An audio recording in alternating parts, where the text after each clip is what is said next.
Hello, everybody, and welcome to the afternoon. I'm your host, Josh, and today I got my co-host Neil. How's How it do you going there, Neil? I'm doing pretty good. Just an average day here in Texas, playing a little bit of Ghost of Yote on the side, but not much else Oh, going on. very nice. They're playing that Ghost of Yotei. That's the big new game out right now. Yes. Sequel to Ghost of Tsushima. How is it? How you liking it? I like it a lot. I like the first one well enough. This improves it on pretty much every level. Everything from the story to the gameplay and to the combat all just feels a lot more fleshed out and fully realized in the second one, and I'm really enjoying it. Mm, very nice. I plan on getting it pretty soon. I have to be Ghost of Tsushima first. That's not beat that. But I am going to be Right. getting eventually there. But I've heard good things about it. There, I heard it is an improvement on Ghost of Tsushima, so it is pretty good there on that. Yeah. So very nice. Oh yeah, you go ahead. How about you? How have you been doing recently? Been good. Been watching these movies here. Got a lot of movies coming out next week and this week. Future streams there Friday. Hopefully, Dust can join me there. So Friday, I'm going to do a review for Roofman, that Channing Tatum movie. I can stop finally seeing that trailer in theaters. Um, then get that review for Black Phone 2, which you're going to be doing a solo review for us. They did an early screening of it today. You saw it today there. Um, Yes. Yes, I did. so you so you'll be able to give your review of that. And then I'll review there's some other movies coming out this week. There's Good Fortune coming out this week. That's the Keanu Reeves Angel movie. Aziz Ansari and Kiki Palmer and Sandra Oh is in it. Seth Rogen's in it. So there's that. I'll watch that this weekend and I'll review it next Friday. And then also that movie with Iowa Debris, and Andrew Garfield and Julia Roberts. There's this movie After the Hunt there. Right. Uh, so there's that. So I'll watch that this weekend and review it Friday. Next Friday, got a lot of stuff coming out. There's the Chainsaw Man movie coming out. There is what else is coming out there as well. Let's see here. The bunch of movies are coming out next week. I know that Yorgos Lanthimos movie is coming out the week after. What Bugonia, one of my most anticipated movies of the year, actually, is that movie. Yeah. So next week there's the Springsteen movie. There's Shelby Oaks, Chris Stuckman, that's his movie. There is, like I said, Chainsaw Man. There's also that movie from the other Safdie brother, Josh Safdie. You got oh no, that's a different movie. I'm sorry. This movie's called The Mastermind. This is a different movie. Oh, Uh okay. so that's something different there. So yeah, bunch of stuff there. I won't review Chainsaw Man until next Monday, the following Monday, there when it comes out. So yeah. Yeah, it's weird because like I'm a big anime guy, but I have Chainsaw Man is one of those blind spots I have. So my best friend loves Chainsaw Man, but I've never seen one episode or have any frame of reference about what it's about. So I'm glad it's getting a movie though. It's just wild to see all these anime movies get mainstream theatrical releases now these days. Yeah. And the popcorn bucket for Chainsaw Man looks really cool. I also want to get the popcorn bucket for that one. Oh, Um, what is the popcorn bucket? I have not seen this. it is this. So they have two different ones. They have one for Japan and then one for the United States. So this is the one for the United States. And hey, how's it going there, Rockin' Melody? Rockin' Melody. Thank you for stopping by. Much appreciated there. Thank you so much. Hello. So this is the one for the United States right here. That's a trailer. Hold on. That is not a popcorn bucket. So this one. So this is they got for the popcorn Oh, bucket. okay. That makes sense. It's the mascot character. Yeah, so it's cute. I like it. It's pretty cute there. This is the one in Japan. So this is the one they're selling in Japan. Um, so I don't know. I think I would rather prefer the chainsaw one, but I'll take this one too. I don't mind. Yeah, it kind of Um, reminds me of that. It kind of reminds me when Resident Evil 4 first came out and they had the chainsaw controller that was just super bulky and stuff like that. It's kind of fun still. Let me see that. I haven't seen that in a minute, I don't think. The chainsaw controller. Yeah, Uh, it was a GameCube controller when Resident Evil 4 first came out. this right here? Yes, that this monstrosity of a controller. Wow. Jesus. Good collector's item though. Uh, don't know how you get anything done on it, but it's a fun collector's item. Okay. It's a fully functional controller, apparently. There's a video like from Stop Skeletons from Fighting up there that where he like tests out the controller, and it's a fully functional GameCube controller. Mm, okay. Very nice there. Can you tear down a tree with it? Can you saw a tree or no? You could probably edge your weeds with it, but I don't know if you could cut a tree down with it. That may be a bit Okay. much. All right. But yeah, so doing that. Yeah, so that's what we're doing Friday. Roofman, Black Phone 2. Monday, I'm gonna be Sage. Sage is probably gonna do his review of Silent Hill F. He's gonna be ready for that. And then see if I can do some other stuff there as well. Finish like Dragon Ball Diyama. Finish that. Got some other anime stuff there to do. Uh, Hmm. but that's mainly it right there. Then for Wednesday there, we'll probably do a horror movie. Oh, Monday, Sage and I do a review for House, that horror film, since that won the poll. Oh, okay. That'll be cool. And then let's see, and I put up another poll there as well for a horror movie since it is October. And let's see what won that one, won that poll there. But me and you could do that next Wednesday there. Um, Okay. for that one. Um, and then you gave me some good suggestions there of what we could review, which was really nice. So I appreciate that. Of course, of course. There's tons of horror films from all over the globe that are really interesting and different styles, and they're all worth celebrating. Okay, so right now, it's Audition, The Birds, Nosferatu, the one from the 70s, and then 28 weeks later. So it's between The Birds and Nosferatu. Looks like it's a tie, so it's I guess coin flip of which one you want to do. Do you have a preference there? Um, no real preference. I have not seen the '70s Nosferatu film, but I would be good with The Bird since I really like that movie as well. Okay, The Bird. I've never seen The Birds, which is the Al Okay. Pacino movie. So I've never seen it. All right, let's do The Birds next Wednesday. Okay. Yeah. I was thinking either that or I could be on the video game show to do Final Fantasy Tactics. That could be good as well. Okay, you want to come on Monday too? Or maybe just do Monday and do Birds Monday. I'll just come on Monday. I don't know. How about I just do the game on Monday and, that'll be good. Okay. And all right, so and then do the game Monday and then come on Wednesday to do Birds. Yeah, I'll have to check my schedule, but, we'll figure something out for sure. Okay. Cool. Let me know. But yeah, I'll look to have you on Monday, do Final Fantasy Tactics there, do a review for that. Silent Hill F, and we'll do me and Sage House, that movie there. I haven't seen that in a minute, from 1977. Crazy ass movie if nobody's ever seen it. It Um, really is. It really is wild. so there's that. So yeah, that's what we got planned for the week there. All these reviews, like I said, bunch of stuff coming out. Oscar season's ramping up. October is almost about to be done. We're about to get in November. Then as soon as November is here, then December, then the year is done. Then we have to close out, do an end of best of year list, worst of year list, give out the Toonies, Toon Awards there. I got to give out those to well deserving people. All that good stuff. So yeah. I look forward to all of those things.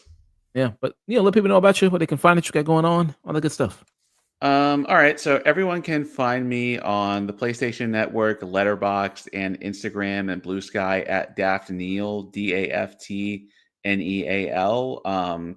If you're on the PlayStation Network, you can challenge me to Street Fighter 6. I'm more than welcome. More than welcome the challenge to those. And other than that, I'm just keeping up with all the movies and trying to just balance everything in the meantime. But just having a good time otherwise. This is your Instagram right here. This Correct. your letterbox right here. People can catch you here on letterbox as well. Recent activity here. You got weapons right here. Correct. Uh, yeah. Yeah, I have a lot more movies rated. I just don't write reviews for every single thing, so that's probably why it's not showing up. Okay. Yeah. If you want to get you to your reviews here, is it a way to see them? Oh, right here. Yeah, yeah, just the Films. whole thing. So yeah, Black Phone right here. You got him. You got The Conjuring. War of the Worlds. Yeah, you love that one. Yeah, best movie of the year for sure. Yeah, Naked Gun. So people want to check out your ratings on it. They can Right, follow you and check out your films that you've rated. So correct. you got that. That reminds me, you said Street Fighter Six. Good people on that we could rate after this. Dante, he's playing some Street Fighter Six right now. Um, Happy affiliate anniversary to him. So he's a good guy, good friend of the channel there. Cool. He's playing that. Riri is on right now. Great content creator herself there as well. Who else we got on as well? The Geek Dom. Geek Dom is on. Good guy, Geek Dom. Playing By Sweet Caroline. I never heard of that game before. Um, I think that's a Steam horror game. Don't quote me on that though. By Sweet Carol. Okay. Okay. And then also you got Person Mans. He's on playing No More Heroes. He's playing that. So all right. So good people on we Cool. could raid after this. Very good stuff there. Uh all right. And then for today's show, we're gonna do a retro review for Young Frankenstein. And then Neil's gonna give his review for Black Phone 2. Did you want to start off with Black Phone 2? Let's start off with Mr. Brooks's magnum opus. Okay. No news you saw, right? No trailers, anything like that? Nothing. I Not didn't that. really. Yeah, I didn't. No new trailers. I don't think. Unless I'm totally missing something. Yeah, no real news really. No. Well, I mean, there were a couple New York Comic Con announcements. Like they had a teaser trailer for Invincible season 4, which is him and Adam Eve in the restaurant, and that's kind of it I can Yeah, think of.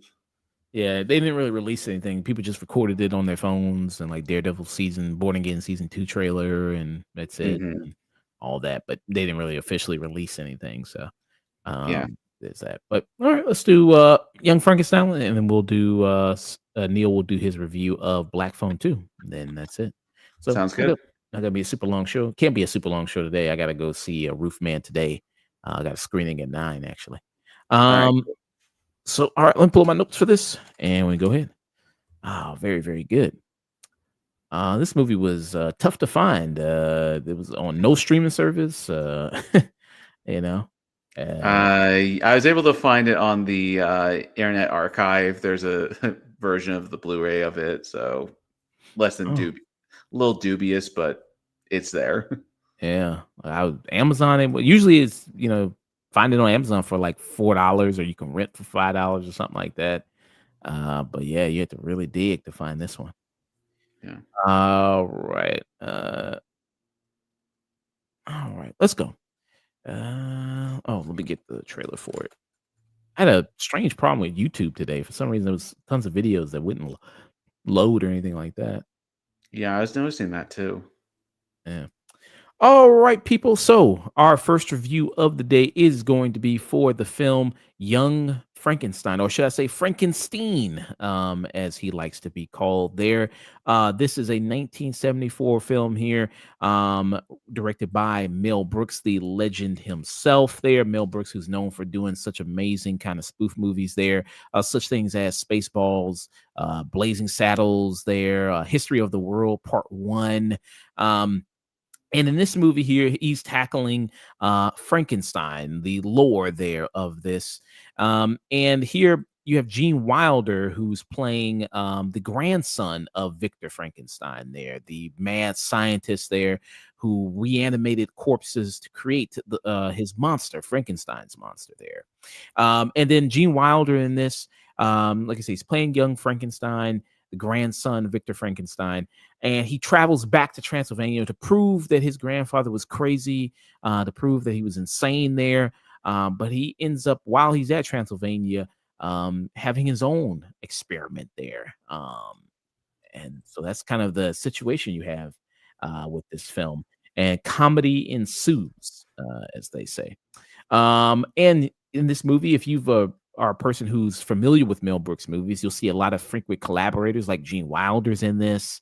Um, You'll see there. You also see Madeline Kahn is in this as well, who was also in something like Blazing Saddles.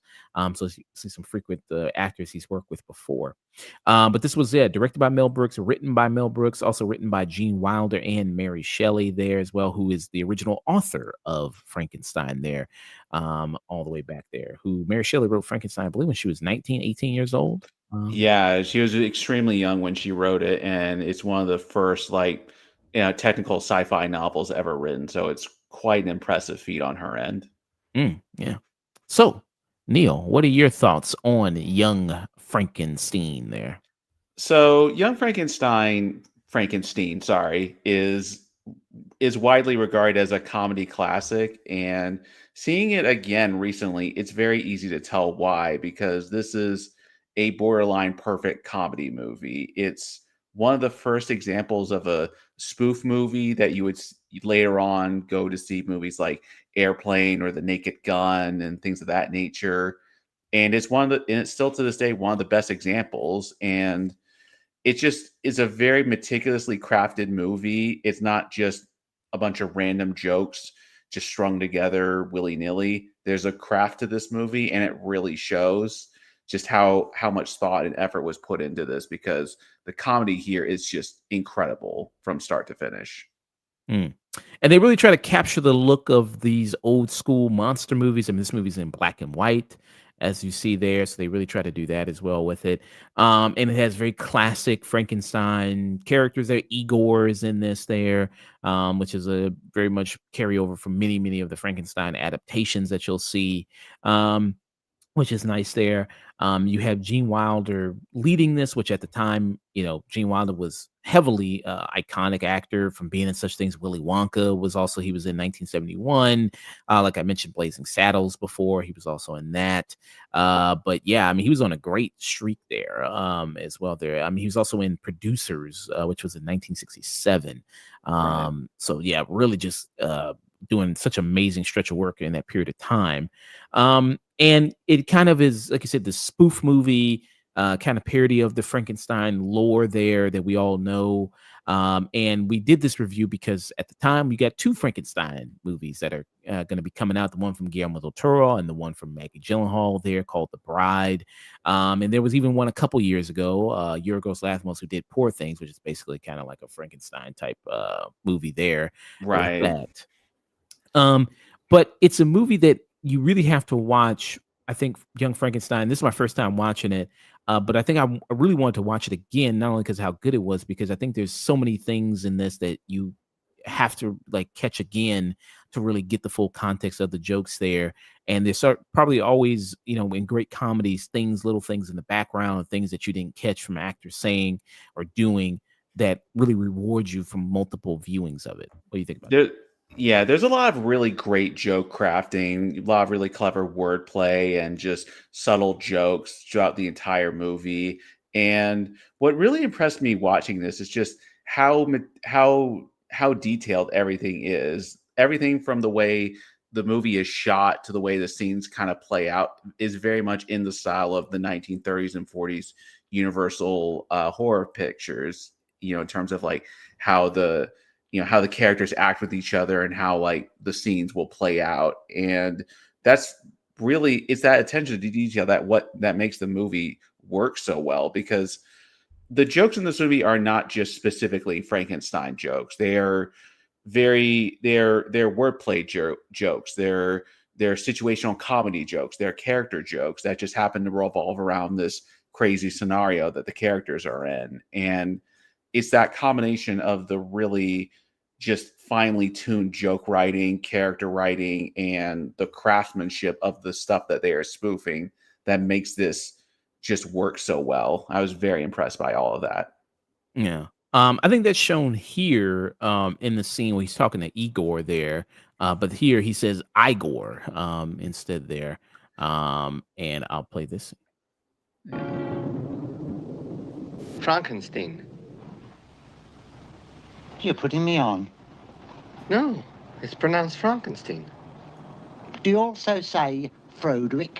No, Frederick. Well, why isn't it Froderick Frankenstein? It isn't. It's Frederick Frankenstein. I see. You must be Igor. No, it's pronounced Igor. But they told me it was Igor. Well, they were wrong then, weren't they? Of course. I'm sure we'll get along splendidly. Oh, sorry. I don't mean to embarrass you, but I'm a rather brilliant surgeon. Perhaps I could help you with that hump. What hump? So there's scenes like that. I mean, the wordplay of it is really good, and also the comedic timing of it is, I think, also excellent there as well. Igor is the best character in this whole movie, to me at least, because he's so over Victor and all of his nonsense the entire time.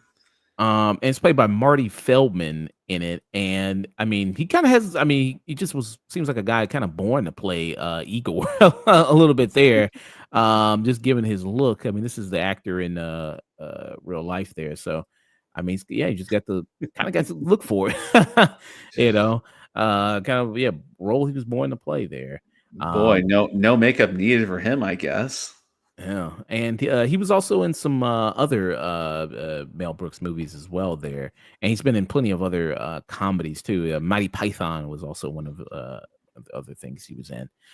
So yeah, you have that, and then you also have the she was the maid there, or yes, of the manor that he was kind of taking over there for his grandfather as well in there, and her name was let me make sure I got it, Frau there as well, who's played by Cloris Leachman, who people might know. Cloris Leachman there, she passed away well, but people might know her. She's been in things like she was in Spanglish before as well.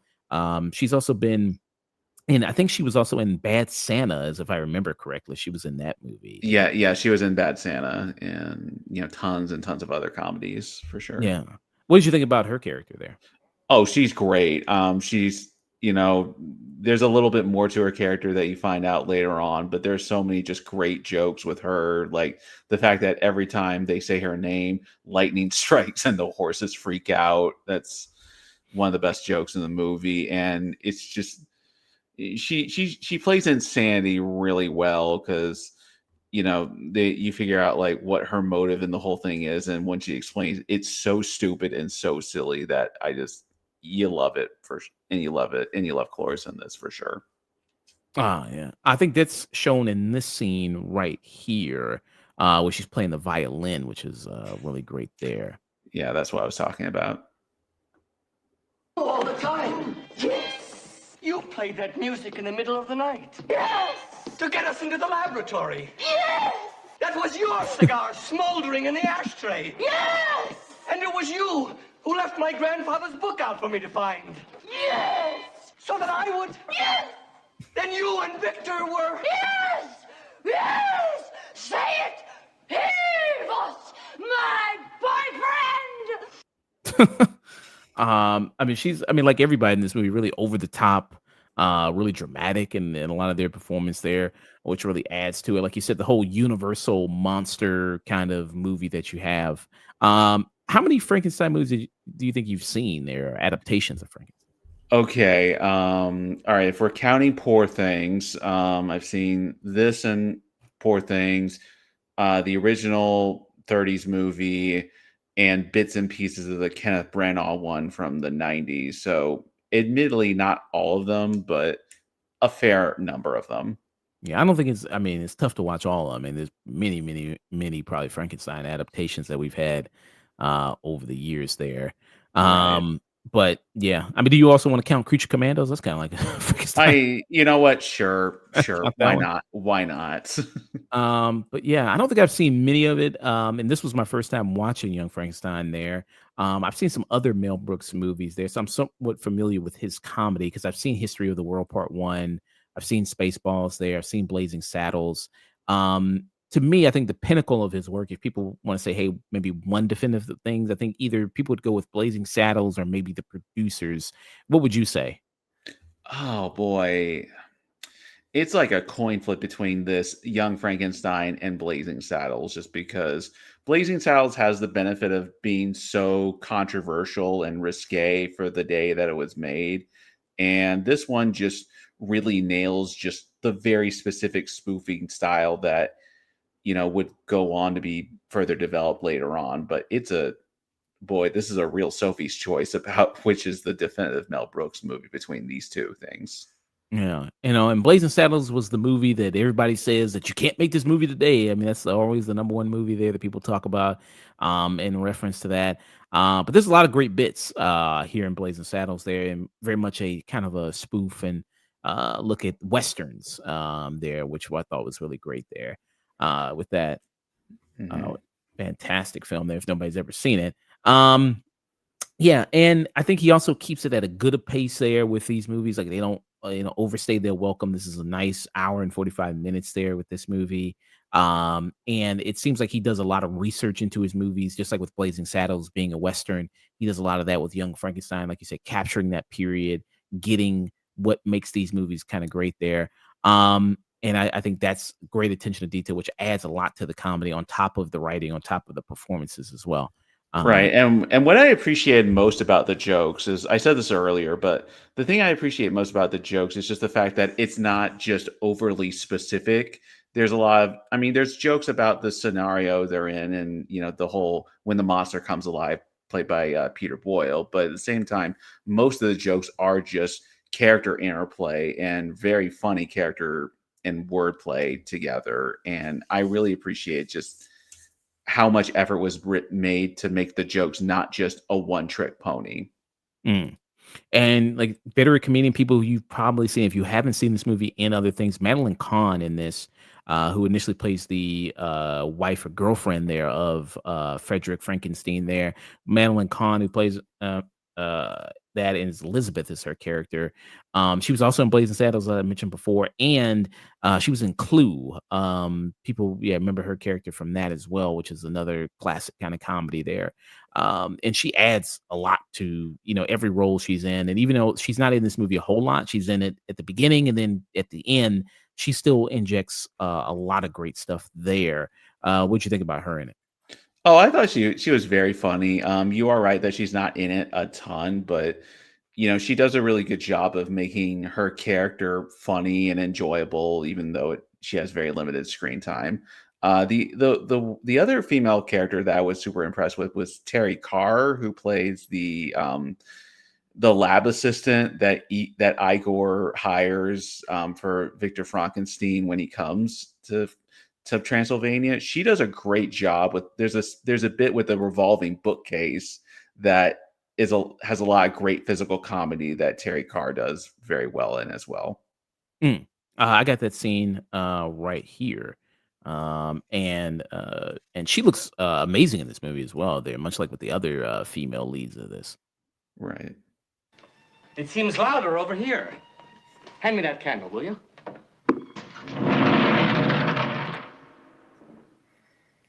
Put the candle back.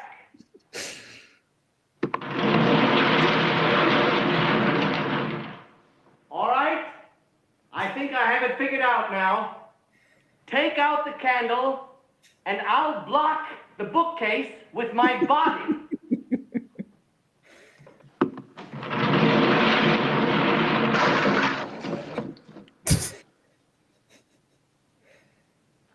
Now listen to me very carefully. Don't put the candle back. With all of your might, shove against the other side of the bookcase. Is that perfectly clear? I think so.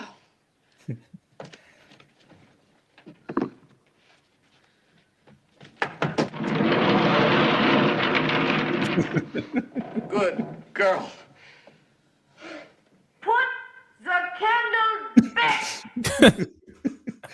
I always love that. I always love bits with the revolving bookcase, or like the hidden entrance to the lab or whatever, just because it's like they never, in all these movies, they never explain what happens after you activate the hidden switch in the table or whatever. It's always funny to think about that.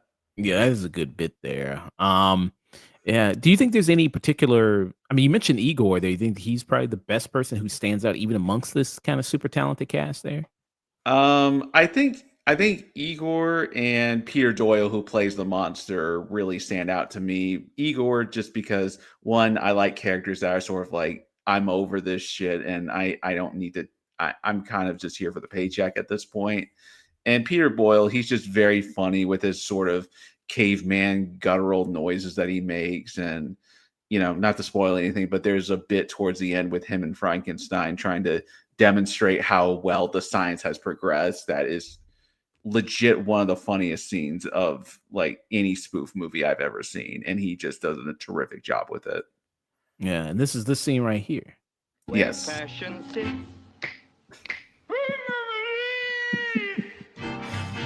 Different types who wear a day coat, pants with stripes, or cutaway coat, perfect fit.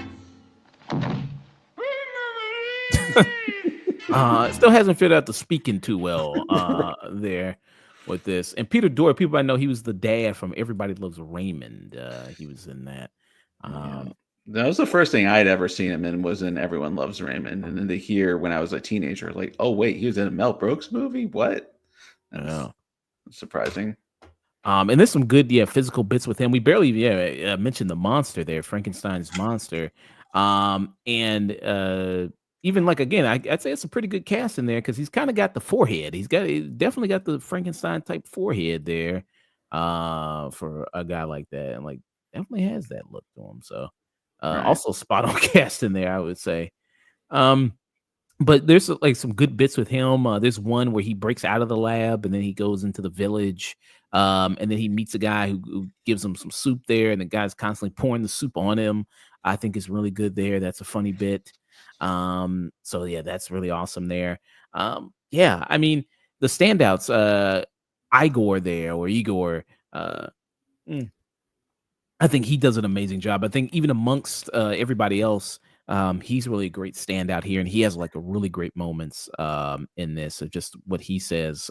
There's a great moment where you have Gene Wilder who's yelling his name for him to come down, and then he just appears right next to him. I think that's kind of a funny bit there Right. when they're about to do the experiment and have the lightning come down to animate Frankenstein's monster there. I think that's really great. Can you think of any issues you had with this movie at all?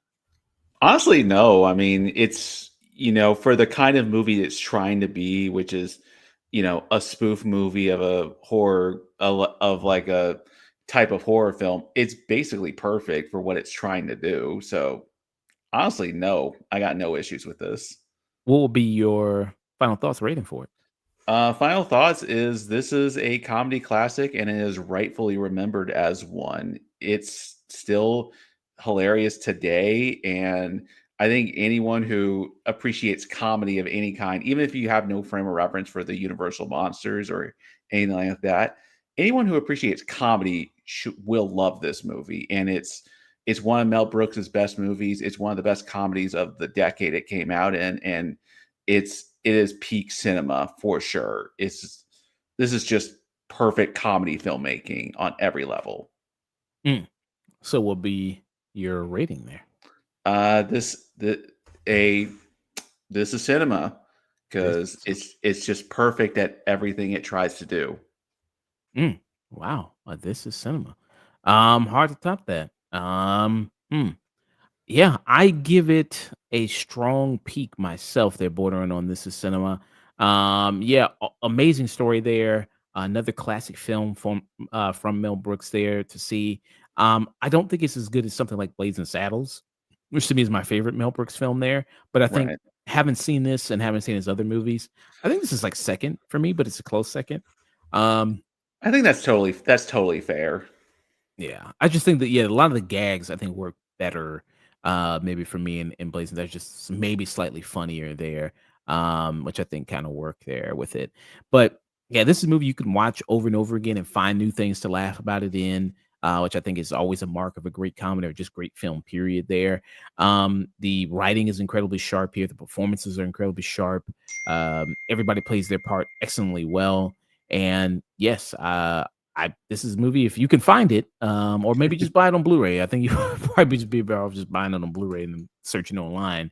And yeah, if you can buy it and find it there, uh, definitely It, highly recommend it.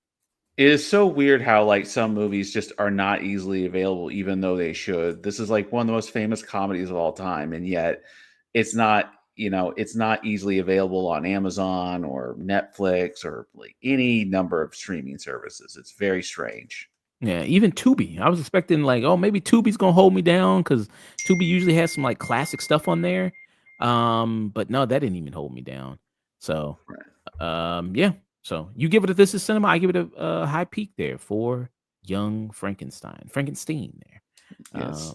awesome stuff. So I just got one review, and then we're gonna be heading out of here. You're gonna do your review of Black Phone there. Uh, Correct. and I actually did see online that YouTube was down, so it was down for a period of time.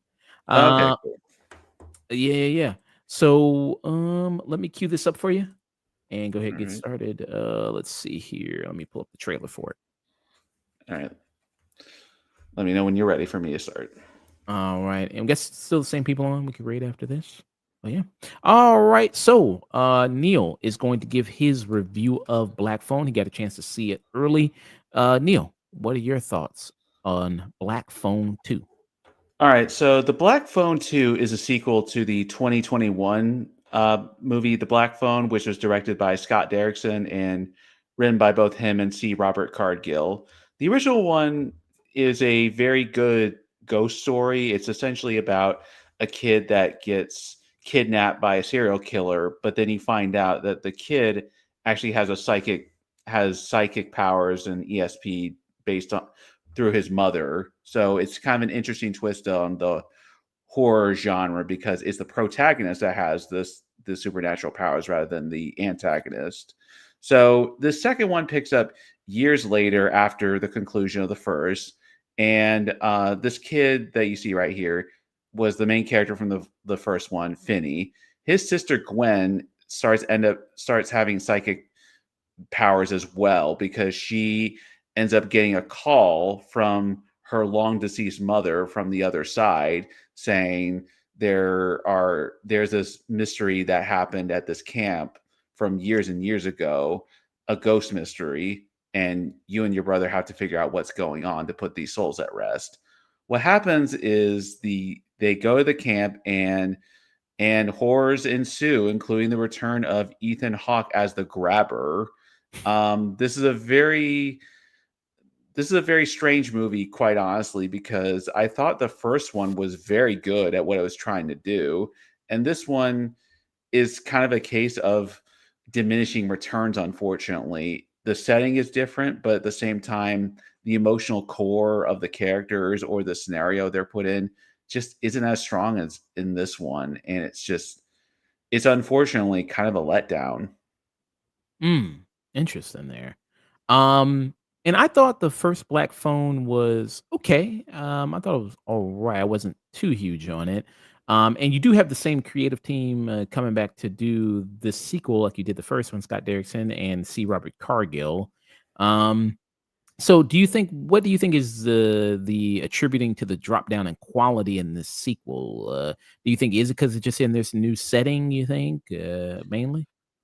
I actually like the new setting. I like the change of scenery between from like suburban Colorado to more like wilderness, snowy peak mountains and stuff.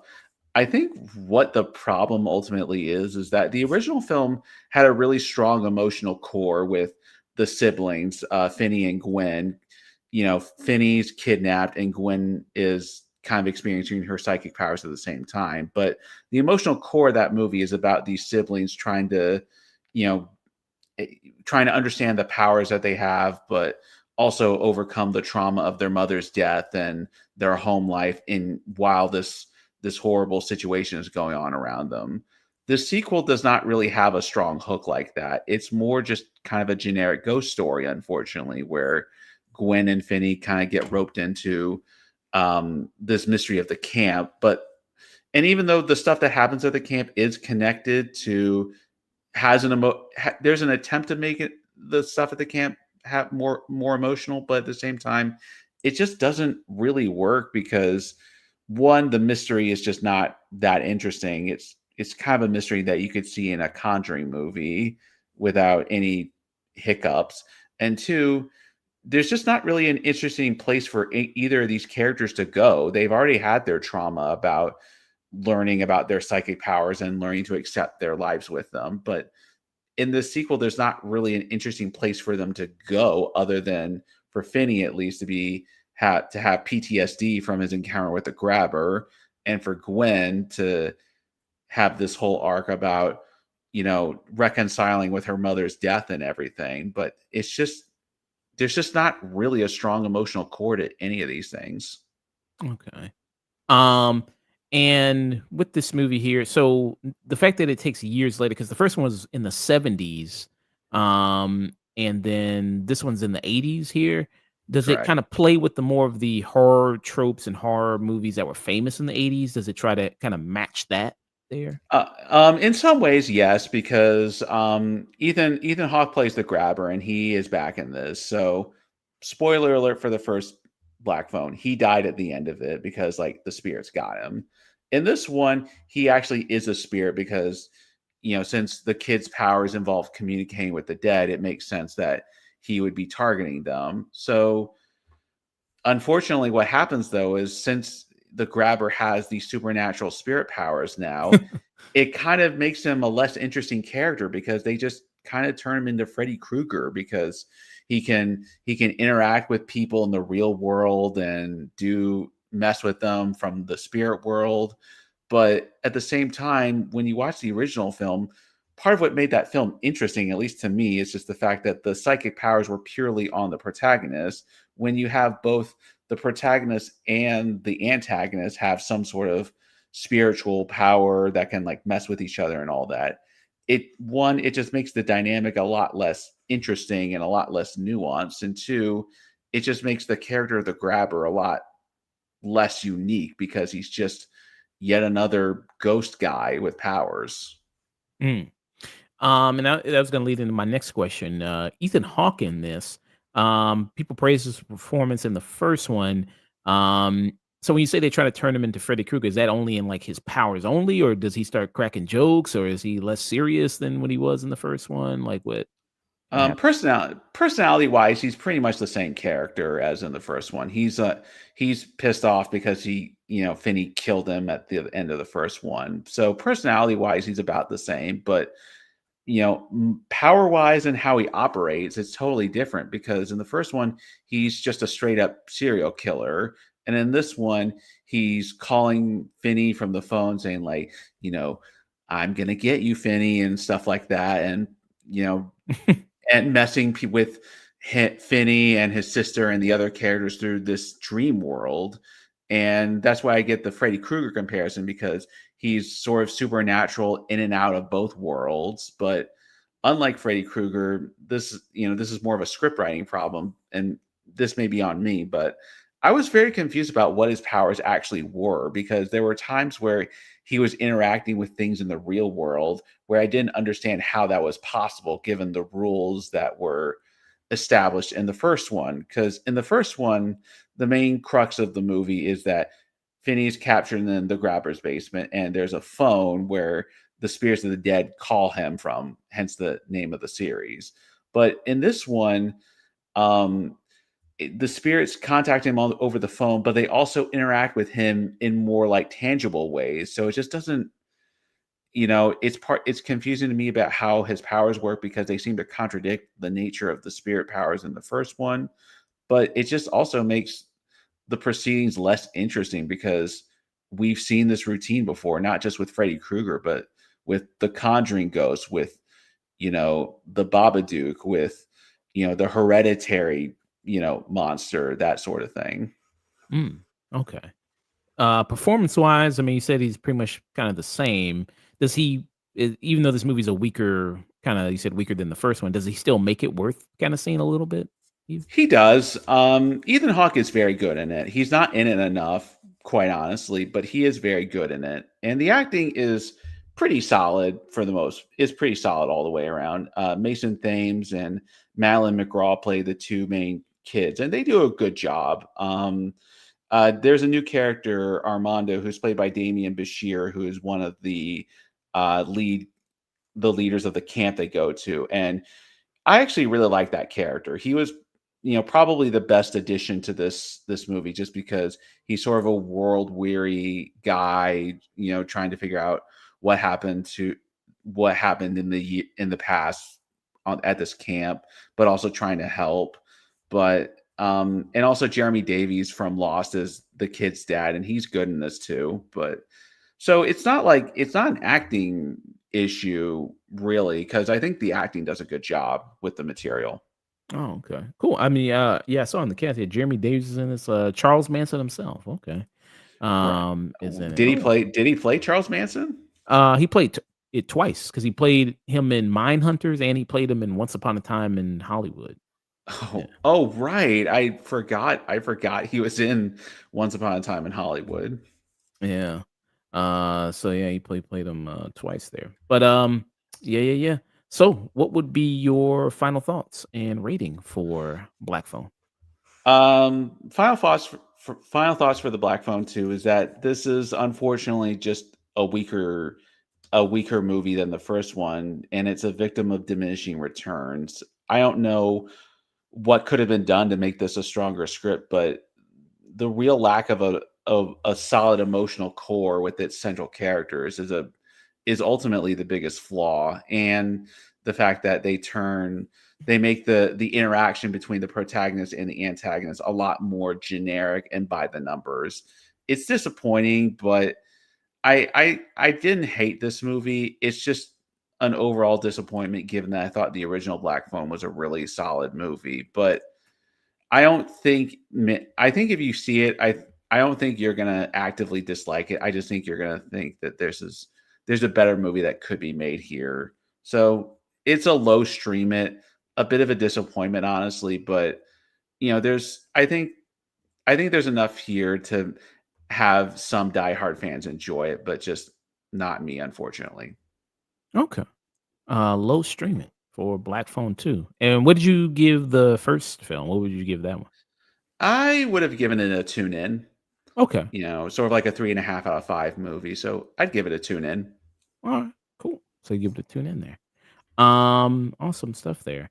I'm seeing it tomorrow, so I'm thinking I'm probably gonna feel the same way about you. I wasn't really too big on the first one. I give the first one kind of like a lowish tune in, so I probably gonna give this one a stream it to hear it sound strong as this one, the first film. Well, Um, I hope you enjoyed it, if nothing else. I there are plenty of times that I have reviews on movies that plenty of people don't agree with me on. So I hope mm, you enjoy it. oh, thank you. So yeah, but I always root for Scott Derrickson there and see Robert Cargill. I've been listening to see Robert Cargill for years as well of you, so I always root Right. for them there. But thank you, Neil, for your review of Black Phone 2 there. Of Very much course. appreciated. So I was wrong. So Jeremy Davies actually he did play Charles Manson, but he only played him once. The person I'm thinking of is Damian Herron, who played Good. him in Mindhunter and Once Upon a Time. So I got that wrong. I'm sorry. Oh, okay, okay, okay. Yeah. I mainly know Jeremy Davies because he was Daniel Plainview in Daniel Faraday, sorry, in Lost, and he was one of my favorite characters on that show. Yeah, and he was also Saving Private Ryan. He was also in Yeah. Justified. Is what I really love him in when he was in Justified. Yeah, Um, he does these kind of like these sort of world weary but really on top of it characters really well. This is a kind of a different role for him in this movie, but I like him as an actor. yeah, awesome stuff there.